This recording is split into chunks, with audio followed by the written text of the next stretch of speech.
কারণ দিন শেষে বুঝতে পারছি যে কেউ যদি জাহেল থাকে এটাও তাকদিরেই ছিল, কেউ যদি হকপন্থী আলেমের সহবত পেয়ে যায় এটাও তাকদিরেই ছিল, কিছু করার না, এটা তাকদির। কেউ পাবে কেউ পাবে না, কিন্তু চেষ্টা যে করবে আল্লাহ পাক তাকে মিলাই দিতেও তো পারেন ইনশাআল্লাহ। দিন দিন এরকম আত্মশুদ্ধিতে পরিপূর্ণ ওলামায়ে কেরামদের সংখ্যা কিন্তু কমছে, আপনি খেয়াল করেছেন? কমছে।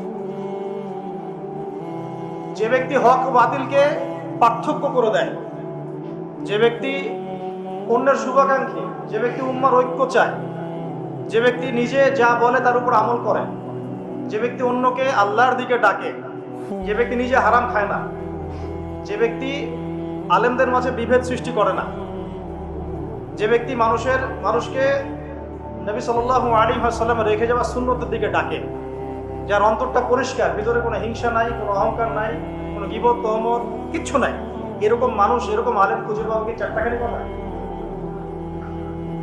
আমার কথা শুনে আপনাদের ইগোতে লাগা উচিত নয়, আপনাদের চোখে পানি আসা উচিত। এই কথা তিনটা ওলামায়ে কেরামদের। আমরা অনেক ওলামায়ে কেরামকে দেখেছি টাইটেল পাস, অন্তরটা হিংসা দিয়ে, এতে আপনি ইগোতে নিয়েন না, বরং আপনার চোখ দিয়ে পানি পড়া উচিত, বিকজ আপনার হিসাব আগে হবে। তিনজন ব্যক্তিকে দিয়ে জাহান্নাম উদ্বোধন করা হবে: শহীদ, দাতা, দানশীল, আলেম। আমি এমন অনেক ওলামায়ে কেরামকে দেখেছি যাদের কথাবার্তা, চলাফেরা এবং ওঠা বসাতে অহংকার স্পষ্ট, কেবল অহংকার স্পষ্ট। আর আলহামদুলিল্লাহ আমি এমন অনেক ওলামায়ে কেরামের সোহবত পেয়েছি যারা আল্লাহর ওলি, যারা আল্লাহ। তো এখন এই পর্যন্ত যাওয়াটা আপনার জন্য চ্যালেঞ্জ। আল্লাহর কাছে অনেক দোয়া করতে হবে এবং নিজের অন্তরটাকে নিউট্রাল রাখতে হবে, কোনো দিকে বায়াসড হয়ে যাওয়া যাবে না। নিউট্রাল রাখলে ইনশাআল্লাহ তাআলা আপনি বুঝতে পারবেন যে কে হকের উপর আছে, কে বাতিলের উপর আছে। আল্লাহ পাক আমাদের সবাইকে আত্মশুদ্ধিতে পরিপূর্ণ মানুষের সোহবত দান করুন, আমাদেরকেও সেই আত্মশুদ্ধি অর্জন করার তৌফিক দান করুন। এই তিনটা জায়গায় খুব বেশি ফোকাস করা দরকার। সিরাত নিয়ে দুটো কথা বলে আমি আমার টপিকে আসছি। আজকে সবগুলো আলোচনা করব না, কারণ আপনাদের জন্য একটা সুখবর আছে, আমার জন্য সুখবর। ইনশাআল্লাহ আগামীকাল আমি আবার আসবো। যে অংশটুকু বাকি আছে এই অংশটুকু আমরা আগামীকাল শেষ করবো। আগামীকাল আমাদের এখানে একজন ওস্তাদ আসবেন, তার আগে বা তারপরে, যদিও কালকে আমার ডেট নাই, আমি চেয়ে নিয়েছি এটা, কারণ আমি সিরাত পড়তে গিয়ে দেখেছি যে এটা এক লেকচারে কোনোদিনও আলোচনা শেষ করা যাবে না। এই সিরাতের উপরে আলোচনা করতে হলে আমার 24টা ক্লাস দরকার।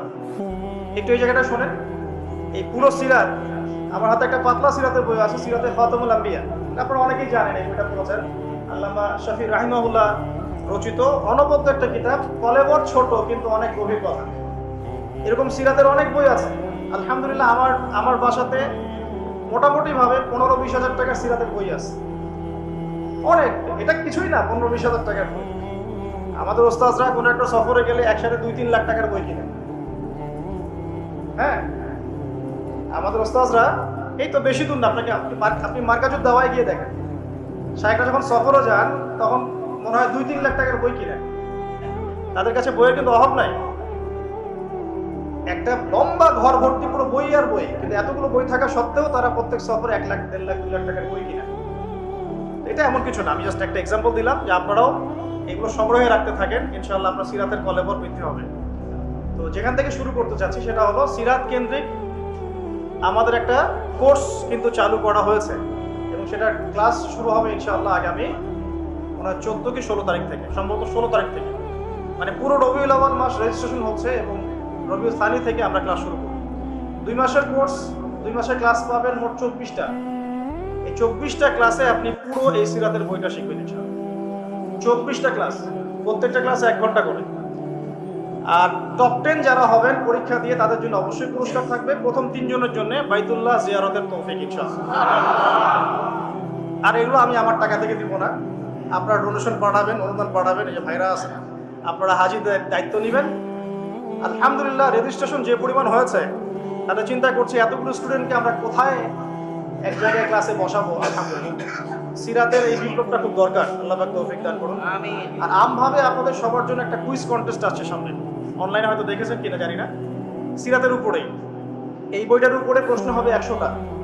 100টা প্রশ্ন এমসিকিউ স্টাইলে, নেগেটিভ মার্কিং থাকবে, ভুল করলে 0.5 মার্কস কাটা যাবে। এটাতে যদি টপ করতে পারেন 50,000 টাকার পুরস্কার। এভাবে 40, 30, 20 করতে করতে টপ 10। আর যারা এইটাতে অংশ নেবেন সবাইকে আমরা সিরাতের একটা করে বই ফ্রি দিব।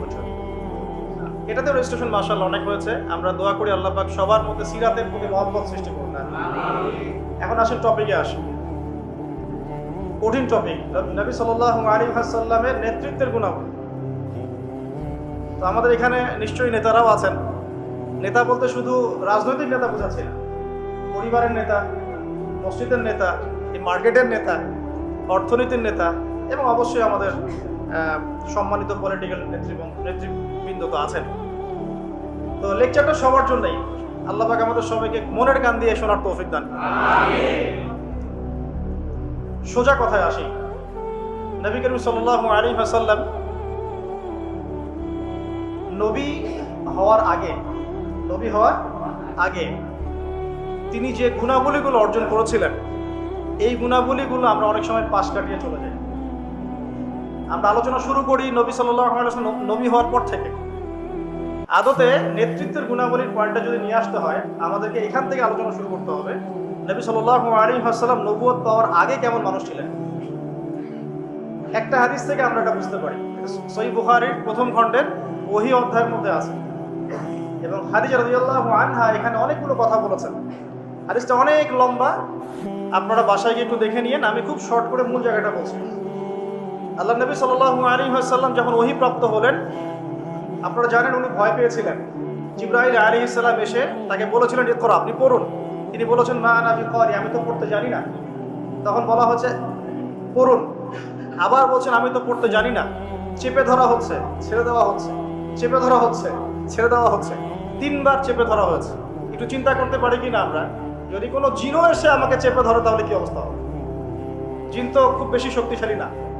আউযু বিল্লাহি মিনাশ শাইতানির রাজিম পড়লেই চলে যাবে, অথবা আউযু বিকালিমাতিল্লাহি তাম্মাতি মিন শাররি মা খালাক পড়লে চলে যাবে, অথবা বিসমিল্লাহিল্লাযী লা ইয়াদুররু মা ইসমিহি শাইউন ফিল আরদ ওয়ালা ফিস সামা ওয়া হুয়াস সামিউল আলিম পড়লে ইনশাআল্লাহ চলে যাবে।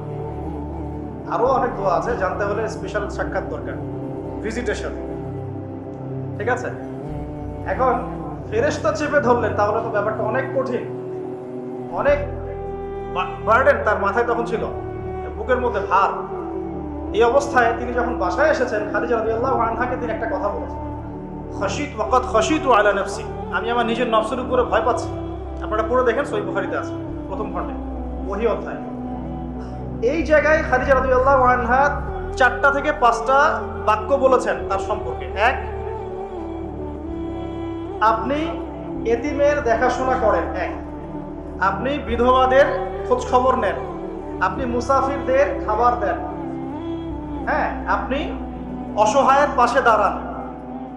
আল্লাহ রাব্বুল আলামিন আপনাকে ধ্বংস করবেন না।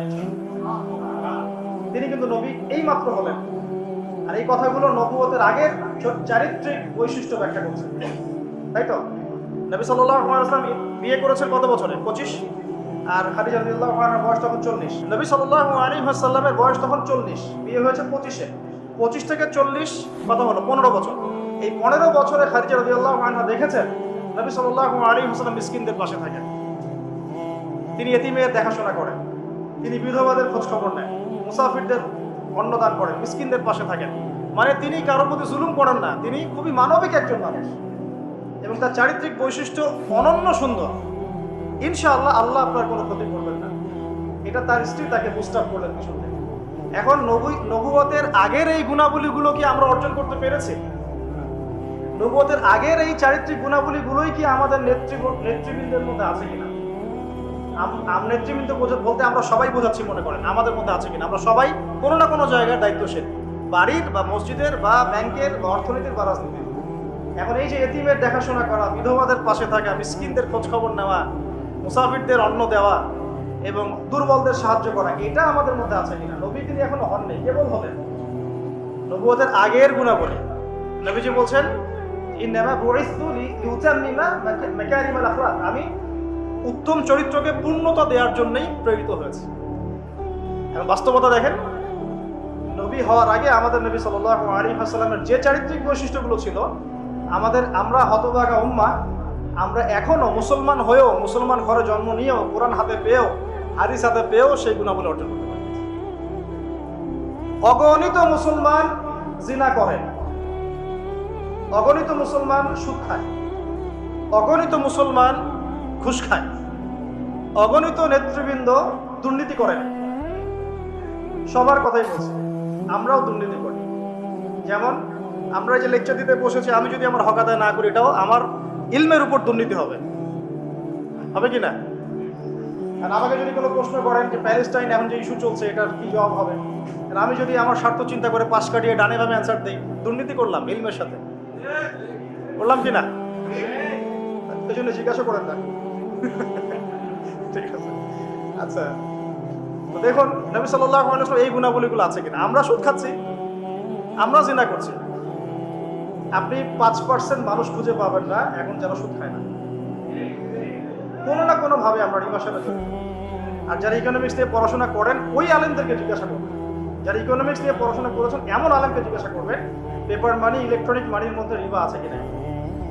যাদের মধ্যে এই জ্ঞান নেই ওদেরকে জিজ্ঞাসা করে লাভ নাই, তারা বলবে খারেজি। সে বলবে, তারা বলবে খারেজি হয়ে গেছে। আমরা জিনা করছি, উঠতে বসতে চলতে ফিরতে, বাসে, অটোতে, উবারে, এখানে সবখানে। আমি বলেছি আমার আশঙ্কা, আমি ঢাকা শহরেরই বাসিন্দা, এখন তাকদীর আমাকে এখানেই মিলাই দিছে, কিভাবে জানি। আসলে আল্লাহ রাব্বুল আলামিন মানুষের কি বই পছন্দ করেন না। আমি একসময় অহংকার করে 2-3 বলেছিলাম, মনে হয় আমার মনে আছে, যে আমাকে ফ্রি একটা ফ্ল্যাট দিলেও ঢাকাতে আমি থাকবো না। এটা আমি বলেছিলাম আজকে থেকে 5 বছর আগে, 6 বছর আগে। আল্লাহ রাব্বুল আলামিন হয়তো এই কথাটা পছন্দ করেন, কারণ আল্লাহ পাক কারো কি বই অহংকার এরকম শক্ত কথা পছন্দ করেন না, মেবি, আল্লাহ ভালো জানেন। তো আল্লাহ পাক এইখানেই আমাকে শ্বশুর বাড়ি দিয়ে দিয়েছে, থাকবে না মানে থাকতেই হবে। আর আলহামদুলিল্লাহ এখানে এসে দেখলাম যে মাশাআল্লাহ বাংলাদেশের অনেক বরেণ্য ওলামায়ে কেরাম এই শহরকে কেন্দ্র করে কাজ করেন। তাদের সোহবত যদি না থাকতো আমি শহরে থাকতাম না, তাদের সোহবত যদি না থাকতো এই শহরে হয়তো আমি থাকতাম না। তবে তারা এই শহরের যান্ত্রিক জীবন থেকে দূরে থাকেন, কারণ যান্ত্রিক জীবনে আপনি আল্লাহর নূর মারিফত বুঝতে পারবেন না। তারা যদি এইরকম বিজি লাইফ লিড করতেন তাহলে আমরা এরকম কিতাবগুলো পেতাম না। খুব খেয়াল করে দেখবেন এখানে জন্ম নিয়ে কতজন আলেম হয়েছে, এই শহরে জন্ম নিয়ে বাই বর্ন ঢাকায় জন্ম নিয়ে কতজন আলেম হয়েছে, যারা ওলামায়ে কেরাম তারা বাহির থেকে এসে এই শহরকে আলোকিত করছেন। বুঝতে পারছেন কি বিষয়টা? এখন দেখুন আমরা সব জায়গায় জেনা করছি। আমার আশঙ্কা ঢাকা শহরে যদি কোনো বড় ভূমিকম্প হয় বা ছোট হয়, জেনার পাপের কারণে হয়। আল্লাহ পাক আমাদেরকে হেফাজত করুন।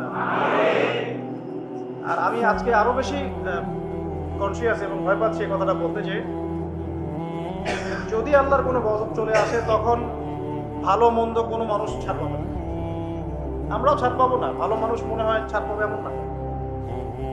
কারণ আজকে সকালে আমি একটা কিতাব পড়ছিলাম, আল্লামা হুসাইন আহমদ মাদানী রাহমাহুল্লাহ, আমার নাম শুনেছেন নিশ্চয়ই, ওলামায়ে দেওবন্দের একজন নক্ষত্র। তার একটা কিতাব আছে শেষ খলিফার পদধ্বনি, বলছেন শেষ খলিফার পদধ্বনি, ইমাম মাহদিকে নিয়ে লিখেছেন উনি, মাশাআল্লাহ। এই কিতাবটার পাণ্ডুলিপি পাওয়া গেছে প্রায় 75 বছর পরে, হারিয়ে গিয়েছিল এটা। কারণ তাকে ওই ইতালির পাশে মাল্টা একটা জায়গা আছে, ওখানে ব্রিটিশরা নির্যাতন করেছিল নিয়ে গিয়ে, ওইখান থেকে হারিয়ে গেছে। যাই হোক, ওইখানে তিনি একটা হাদিস এনেছেন যে যখন ইমাম মাহদির হাতে বায়াত নেওয়া হবে, জায়গাটা হচ্ছে হাজারে আসওয়াদ, দেখেছেন হাজারে আসওয়াদ, কাবাগড়ের এই কর্নার হাজারে আসওয়াদ, রুকনে ইয়ামানি না, কিন্তু অনেকে রুকনে ইয়ামানিকে হাজারে আসওয়াদ মনে করে। হাজারে আসওয়াদ এবং যেখানে আছে মাকাম ইব্রাহিম, এর মাঝখানে বায়াত নেওয়া হবে। আর বায়াত নেবেন কতজন জানেন? 313 জন। 313 জন। বদরি সাহাবী 313, তালুতের বাহিনী 313, এখানেও 313। বায়াত যখন নেওয়া হবে শাম থেকে, তখন একটা দল আসবে তাদের বিরুদ্ধে যুদ্ধ করতে। নবী সাল্লাল্লাহু আলাইহি ওয়াসাল্লাম বলেছেন শামের ওই বাহিনীকে মক্কা মদিনার মাঝখানে বাইদা নামে একটা জায়গা আছে, এখানে ধসিয়ে দেওয়া। আয়েশা রাদিয়াল্লাহু আনহা বলছেন তখন তো অনেক সাধারণ মানুষও থাকবে, নবীজি বলেন সবাইকে ধসিয়ে দেওয়া। এখান থেকে একটা দলিল আনা হয়েছে, ওখানে আল্লাহর গজব চলে আসলে ভালো মন্দ সবার উপরেই আসবে। এরপর কিয়ামতের দিন নিয়ত অনুযায়ী মানুষকে ওঠানো হবে। আল্লাহ পাক আমাদেরকে আল্লাহ পাকের গজব থেকে হেফাজত করুন, আমাদেরকে ইসলাম এবং সংশোধন দান করুন, আমাদের নেখায়াতে আল্লাহ বরকত দান করুন। আল্লাহ পাকের গজব আসে এমন কাজে লিপ্ত হওয়া থেকে আল্লাহ পাক হেফাজত করুন। নবুয়তের আগের ক্যারেক্টার আমরা অর্জন করতে পারিনি, এই পয়েন্টটা ছিলাম। জেনা প্রচুর হচ্ছে, স্পেশালি ইয়াং জেনারেশনের দিকে। আল্লাহ পাক আমাদেরকে জেনা থেকে বাঁচিয়ে রাখুন। আর মেয়েদের কথা তো বলার অপেক্ষা নাই। কি অবস্থা, কি অবস্থা, আমাদের শহরের মেয়েদের কি অবস্থা, আমাদের মা বোন স্ত্রীদের কি অবস্থা। আমরা আল্লাহর কাছে কি জবাব দেব? আমরা কেউই চোখের পথ থেকে মুক্ত নই। যারা অনলাইনে বিচরণ করি তারা তো মোটেই না। আমরা আল্লাহর কাছে আসলে কি জবাব দেব? ও মার্কেটেই আছি তো বসে, আমরা তো মার্কেটেই বসে আছি। সুবহানাল্লাহ, মার্কেট মানে এখন মহিলা, মার্কেট এখন ছেলের চেয়ে মহিলা বেশি। মানে আমরা কামাই রোজগার করে বাসায় গিয়ে টাকা ধরিয়ে দিয়ে যাও। আল্লাহ পাক আমাকে ইসলাহ দান করুন, আপনাদের সবাইকে ইসলাহ দান করুন। প্রথম কথা, নবী সাল্লাল্লাহু আলাইহি ওয়াসাল্লামের নবুয়তের পূর্বের জীবনের যে আখলাক, সেই আখলাকটা অর্জন করতে হবে। এটা হচ্ছে নববী নেতৃত্বের প্রথম শর্ত। পারা যাবে ইনশাআল্লাহ? তাহলে আমরা এখন বেসিক কিছু কাজ করি। দেখুন, মুসলমানের দোকানে আমরা যেতে মাঝে মাঝে ভয় পাই, ঠকায় দেয় কিনা। একজন হিন্দু ভাইয়ের দোকানে গিয়ে আপনি দুধ কিনতে কমফোর্ট ফিল করেন, ও দুধে পানি মেশায় না। হ্যাঁ, অনেক সময় এমন হয়, সব সময় না হলে অনেক সময় এমন হয়। তাহলে আমরা যদি আমাদের আখলাক ঠিক না করতে পারি, তাহলে এই বড় বড় কথাগুলো আসলে কোনো কাজে দিবে না। আল্লাহ পাক আমাদের সবাইকে ভেতর থেকে সৎ হওয়ার তৌফিক দান করুন। এতিমের দেখাশোনা করা যাবে ইনশাআল্লাহ? বিধবাদের দেখাশোনা। অনেকে ফ্যান্টাসিতে ভোগেন, 4টা বিয়ে করবেন, তো একজন বিধবাকে বিয়ে করে দেখান, তাই না? আমাদের তো মাশাআল্লাহ অনেক ফ্যান্টাসি অনেকের মধ্যে, 4টা করবো 4টা বিয়ে। একজন বিধবাকে করে দেখান না, একজন তালাক প্রাপ্তাকে করে দেখান, একজন এতিমকে করে দেখান, তারপরে বোঝা যাবে ইসলাম কতটুকু বুঝেছে। আচ্ছা, মিসকিনদের পাশে থাকা, অসহায়ের পাশে থাকা, মাজলুমের পাশে থাকা, মুসাফিরদের ক্ষেত্রে, এই কাজগুলো আমরা করতে পারবো ইনশাআল্লাহ। আল্লাহ পাক এরকম সোশ্যাল ওয়ার্কগুলো করার তৌফিক আমাদের সবাইকে দান করুন। 2 নাম্বার দেখুন, নবী সাল্লাল্লাহু আলাইহি ওয়াসাল্লাম নবী হয়েছেন, এবার তিনি উম্মাহকে নেতৃত্ব দিবেন। কারণ আল্লাহ পাক তাকে একটা ভিশন দিয়েছেন, ভিশনটাকে ফিক্স করতে হবে। ভিশন মানে কি? লক্ষ্যটা কি? লক্ষ্যটা এক বাক্যে হচ্ছে আমি, আপনি, আমরা সবাই, নবী সাল্লাল্লাহু আলাইহি ওয়াসাল্লামের ক্ষেত্রে পুরো উম্মাহ, আমরা যেন দুনিয়াতেও সফল হই, পরকালেও জান্নাতে যাই। বাস সিম্পল। এর চেয়ে বড় কোনো ভিশন আছে? আমাদের ভিশন 2টা। এক, কোরআন সুন্নাহ, রাসূলের সিরাত, তাজকিয়া, এগুলোকে নিয়ে যেন আমরা দুনিয়াতে সফল হই, পরকালে জান্নাতে যাই। বাস এতটুকুই। আর দুনিয়াতে সাফল্য মানদণ্ড, মানে সাফল্য ব্যর্থতার মানদণ্ডটাই পরকালের জান্নাতে যাওয়া না যাওয়ার মানদণ্ড নয়। দুনিয়াতে কেউ যদি কিছু ব্যর্থ হয়, দারিদ্রতায় থাকে, অভাবে থাকে, ইত্যাদি ইত্যাদি, তাহলে এর মানে এই না যে সে জান্নাতে যেতে পারে। কিন্তু আল্লাহ পাক আমাদেরকে পাঠিয়েছেন, এই শরিয়া দিয়েছেন, নবী সাল্লাল্লাহু আলাইহি ওয়াসাল্লামকে পাঠিয়েছেন, কোরআন সুন্নাহ দিয়েছেন, দুটো। একটা হচ্ছে আমরা যেন দুনিয়াতেও দাপটের সাথে চলতে পারি, বিজয়ী হতে পারি, বিজয়ী উম্মাহ হতে পারি, এবং পরকালের জন্য আমরা জান্নাতে যেতে পারি। That's all.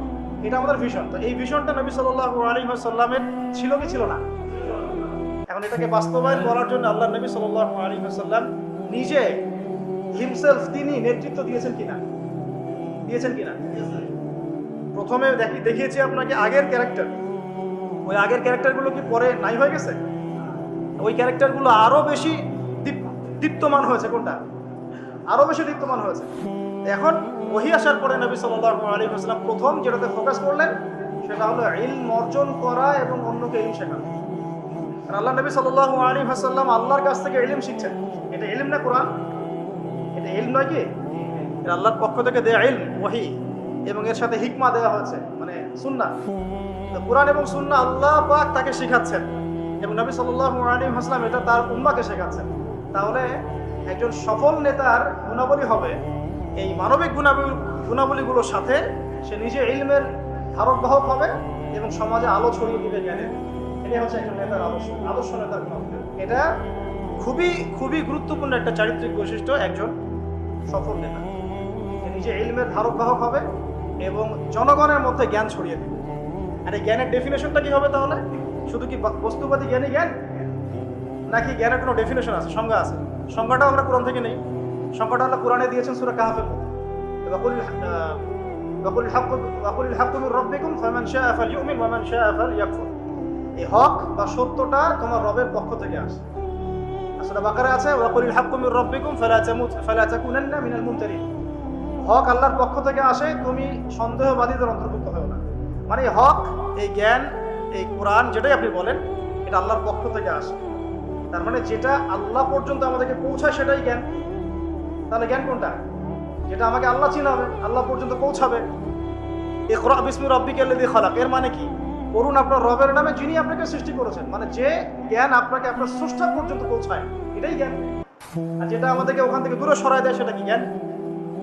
এখন মূল জ্ঞান তাহলে কি? কোরআন এবং সুন্নাহ। এটা আল্লাহ পাকের ওহীটাই মূল জ্ঞান।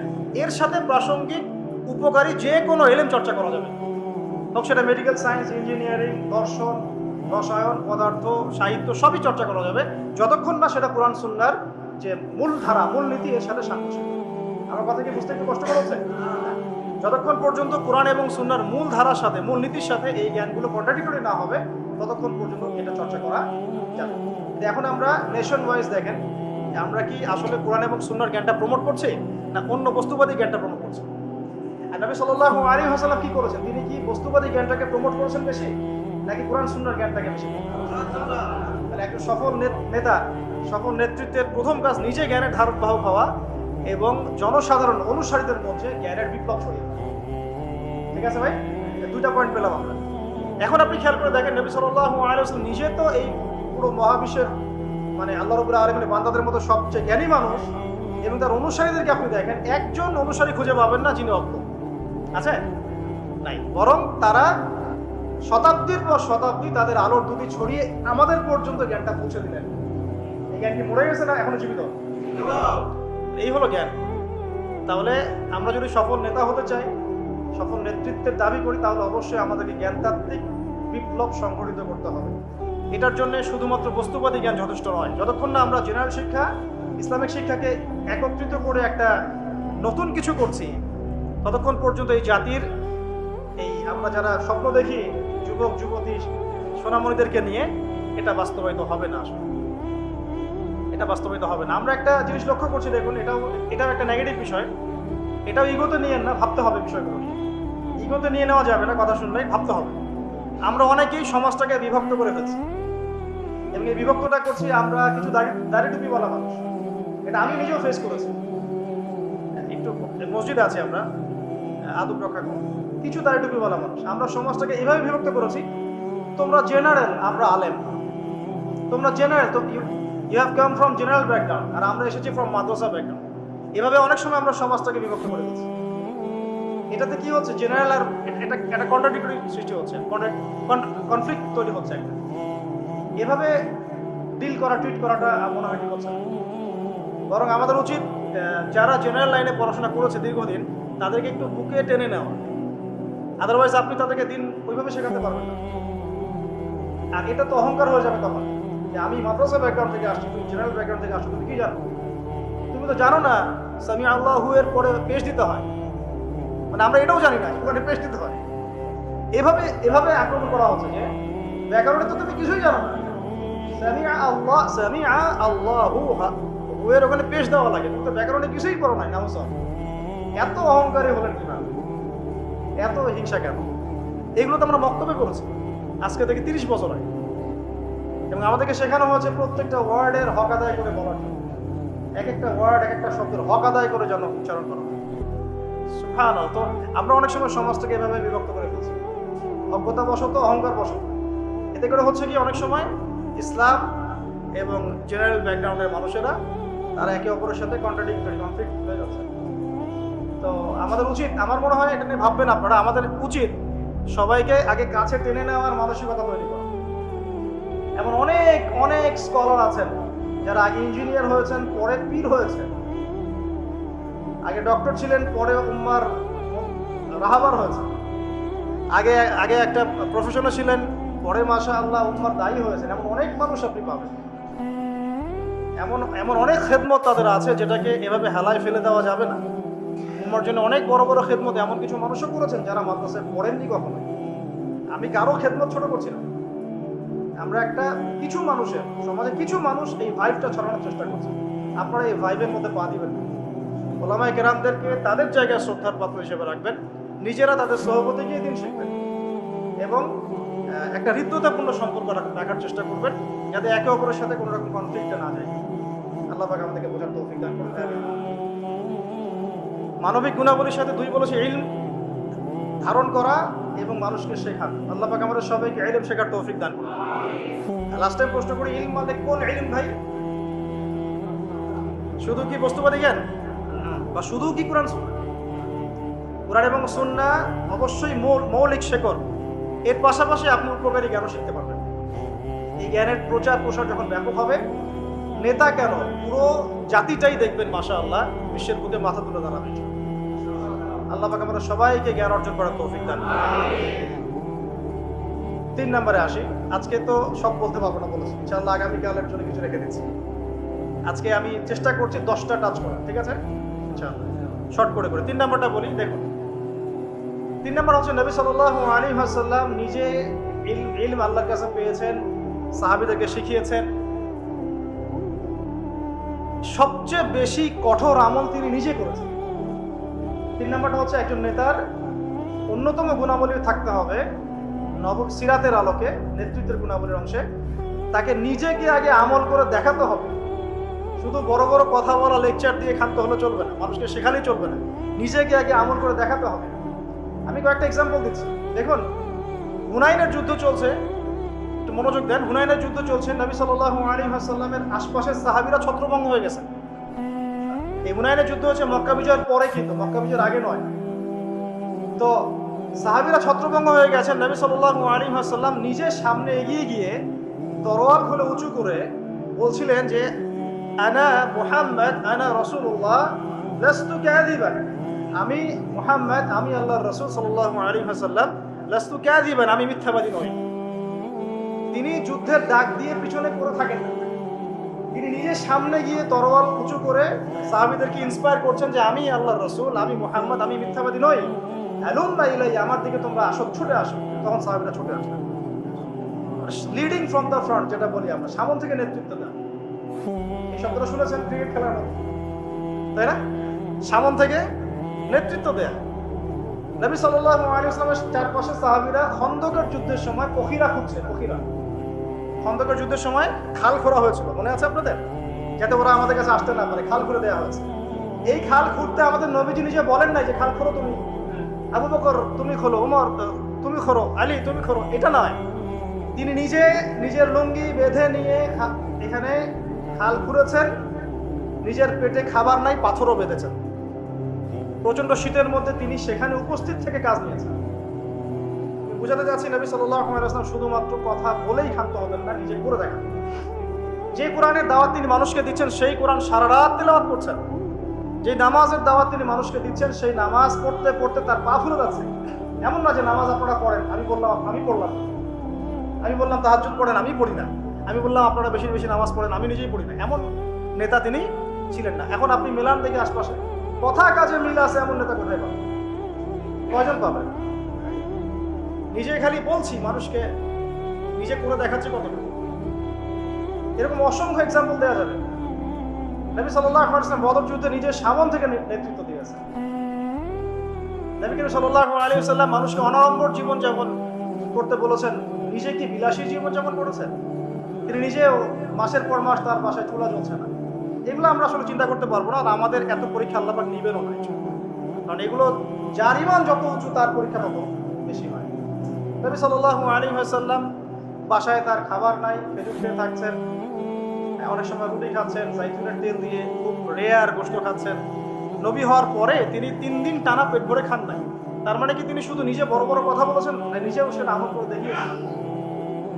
খেয়াল করে দেখেন, নিজে মানুষকে খালি বলেননি তোমরা দান সদকা করো, বরং যেই তার কাছে হাত পাতত তাকেই তিনি দান করে দিতেন। দান করতে করতে করতে এমন একটা অবস্থা, ঘরে আয়েশা রাদিয়াল্লাহু আনহা থেকে শুরু করে অন্য স্ত্রীদের কারো ঘরে কোনো খাবার নাই।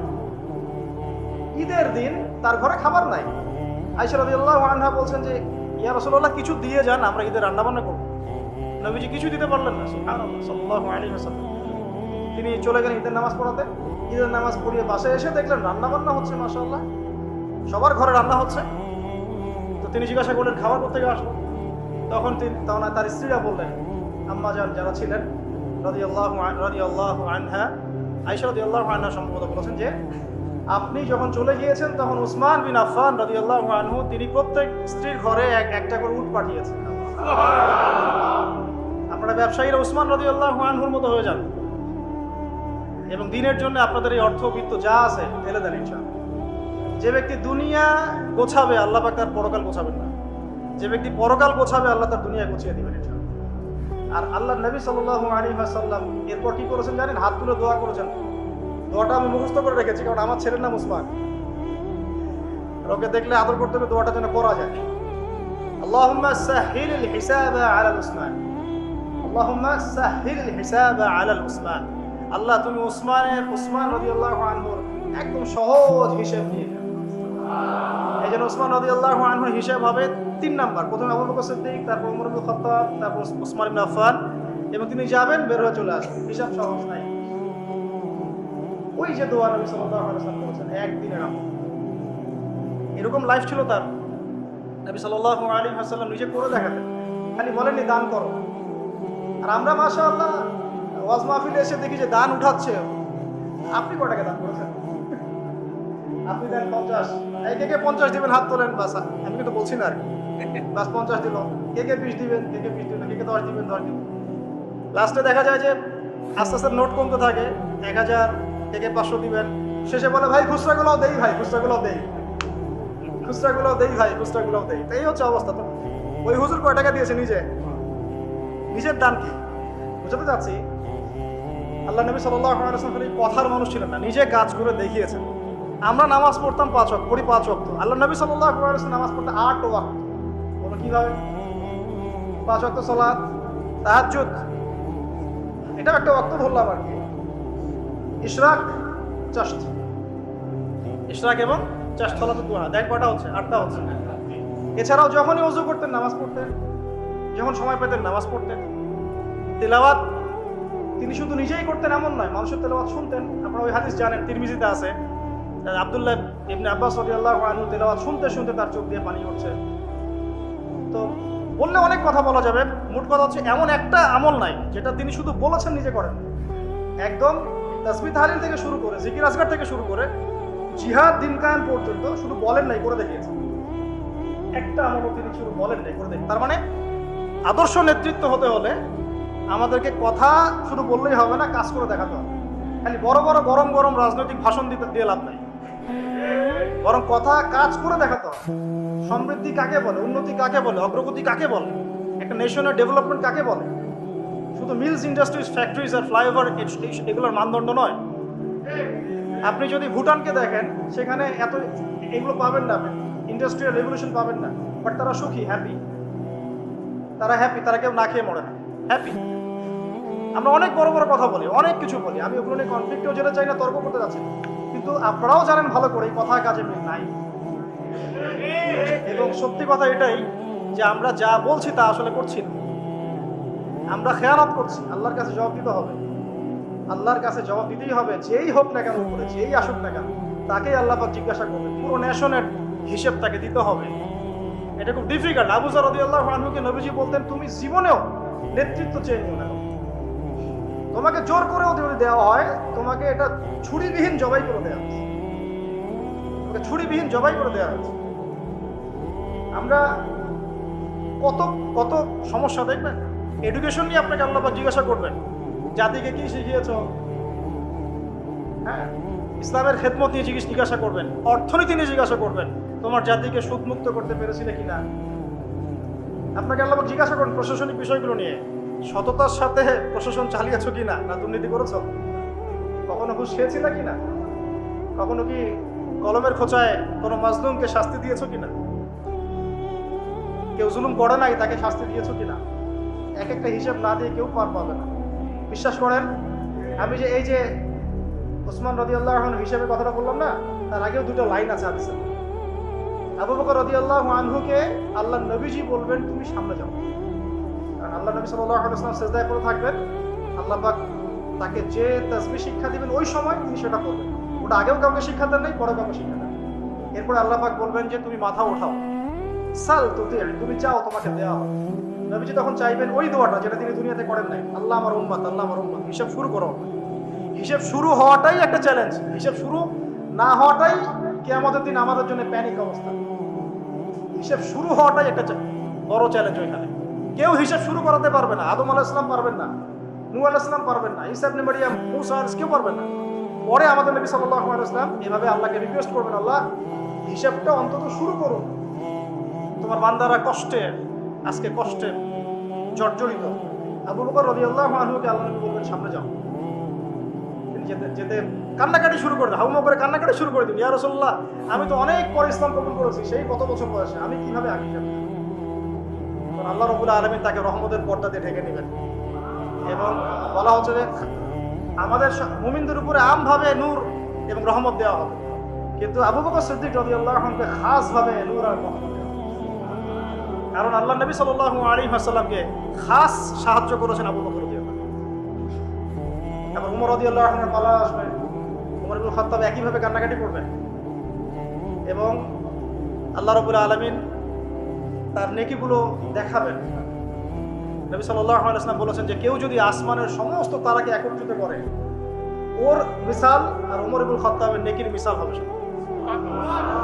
এরপরে উসমান রাদিয়াল্লাহু আনহুর কথা তো বললামই। তারপর আলী ইবনে আবি তালেব, তার ব্যাপারে এসেছে সবচেয়ে তড়িৎ হিসাব তার, সবচেয়ে ফাস্ট। আলী রাদিয়াল্লাহু আনহু একটা দোয়া করতেন, এই দোয়াটা আমরাও করি।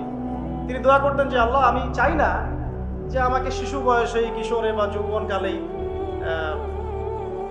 কোনো একটা অঘটন হলো বা দিনের জন্য কোনো একভাবে আমার ইন্তেকাল হয়, এটা আমি পছন্দ করি না। এটা আলী রাদিয়াল্লাহু আনহু বলতেন। বরং আমি চাই দিনের জন্য আমি খেদমতের পর খেদমত করতে থাকি এবং কষ্টের পর কষ্ট সহ্য করতে থাকি এবং শেষে গিয়ে শাহাদত লাভ করি। ঠিক আল্লাহ রাব্বুল আলামিন তাকে ওইভাবেই মৃত্যু দিয়েছেন।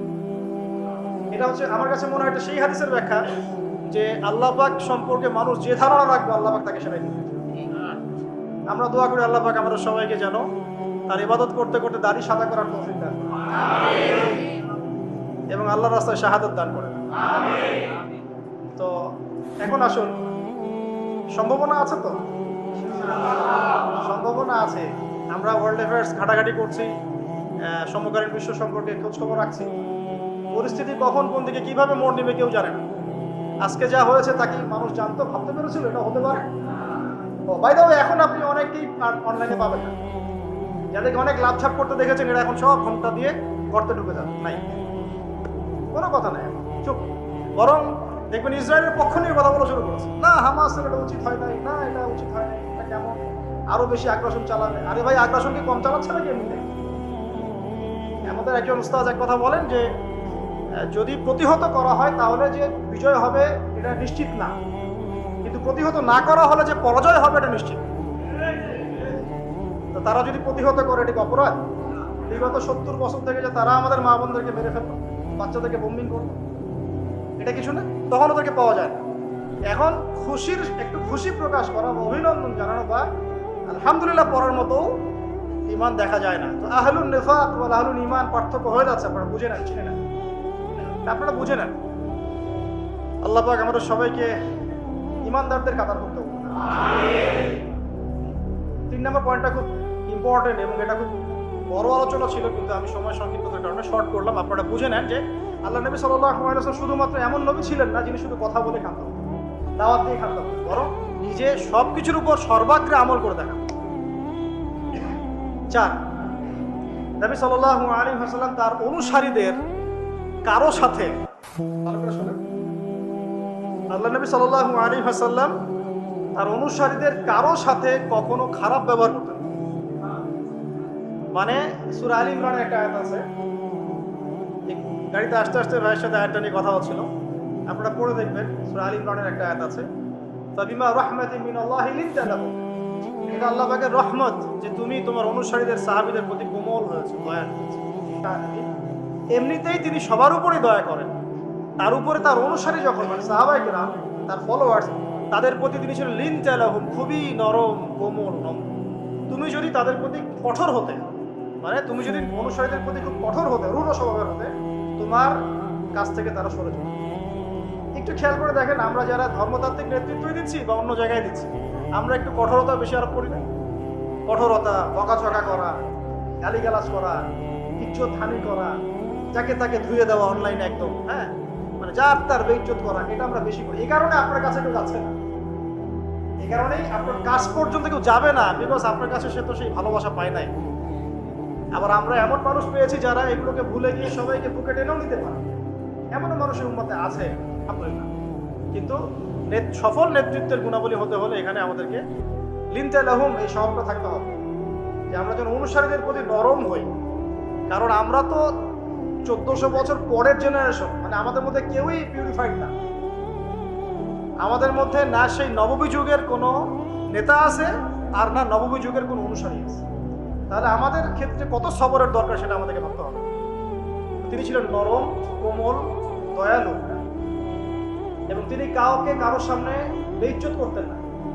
একটা মিসাল দিচ্ছি আপনাকে। একজন ব্যক্তি এসে মসজিদ ঢুকলো, ঢুকে বেদুইন, সে তো জানে না, কালচার না, সে আনকালচার, কারণ সে তো মরুভূমির ওই দূর প্রান্ত থেকে আসছে। সেখানে সেভাবেই করে ইস্তেঞ্জা, সে মসজিদের কর্নারে ইস্তেঞ্জা করে দিচ্ছে। আমাদের এখানে কেউ যদি মসজিদ ইস্তেঞ্জা করে আপনি কি করবেন? স্বাভাবিক এই কাজই করবো আমরা। সাহাবীরা কিন্তু তেড়ে গিয়েছিলেন। তখন আল্লাহ নবী সাল্লাল্লাহু আলাইহি ওয়াসাল্লাম কি বলছেন? তিনি বলছেন, হে আমার সাহাবীরা, পানি নিয়ে এসে এখানে পানি দিয়ে দাও। এই যে সাহাবীরা, হে আমার সাহাবীরা, পানি এনে পানি দিয়ে দাও, এই সাহাবীদের মধ্যে কি আবু বকর, ওমর, ওসমান, আলী তারাও ছিলেন রাদিয়াল্লাহু আনহুম আজমাইন? একজন সাহাবীর এক পাল্লায় রাখা হলে আর এখনকার বিশ্বের সমস্ত মানুষকে আরেক পাল্লায় রাখা হলে আমরা কিন্তু মিলাতে পারবো না। সেই সাহাবী থেকে নবীজি বললেন পানি এনে পানি দিয়ে দাও। এটাকে বলে টিচার, আদর্শ টিচার। আদর্শ টিচার কেমন হয়? এরপরে সেই বেদুইন হাত তুলে দোয়া করছে। আল্লাহ তুমি আমাকে মাফ করো আর মুহাম্মদকে মাফ করে দাও, ব্যাস।